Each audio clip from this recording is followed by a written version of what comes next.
I suppose unlike Japan and other larger countries, and we don't have a content industry market of any significant size, so we're immediately have to be outward looking. Games industry and content industry, I suppose, are relatively new in the Irish context. We've always had content creation, but what is happening now and the development of the games sector in particular is still very new and is changing rapidly. It's getting harder and harder to define exactly what we mean by the content industry.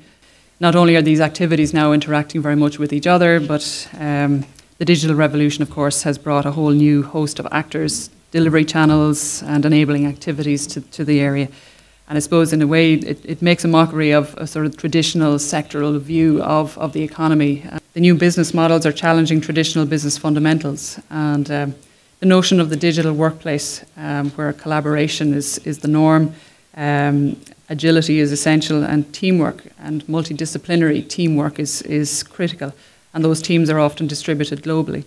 We look at global trends in the sector and then ask what's happening in Ireland, what's happening in other countries, and with the industry we try to tease out where can Ireland play, where are our strengths, where are the opportunity areas, what is likely to succeed in Ireland. So of course our research confirmed an exciting sector. It's showing very healthy growth globally. One of the fastest growing segments of the entertainment and media industry. PwC, of course, reporting a 50% expansion of spending in the area globally between now and 2015. So in terms of the action plan, we wanted to, I suppose, there was a recognition certainly that there needed to be a rolling agenda here. I suppose the constant change means that the education system itself has to remain relevant and flexible, I suppose, more importantly, flexible to remain relevant. We're very much aware that the search for talent is global and global competition is very intense. The games sector, of course, is rapidly moving and moved onto online and to the cloud in terms of content delivery and in terms of business processes. So we need to be able to support those types of activities with a very strong broadband and competitive broadband proposition.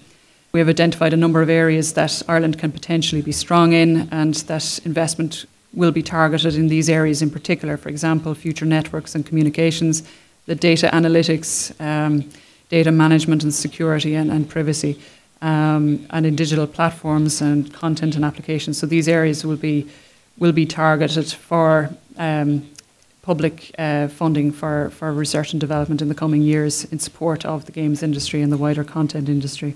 And one example of how, I suppose, existing funding channels have been modified to sort of suit a new reality. Enterprise Ireland have launched a competitive start fund.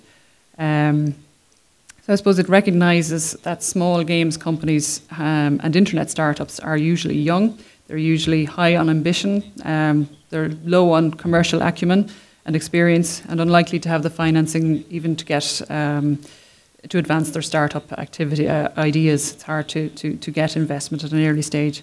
The concept is to encourage more to take that first step and get involved at an early stage. So I suppose the risk is lower, but the potential gain is high.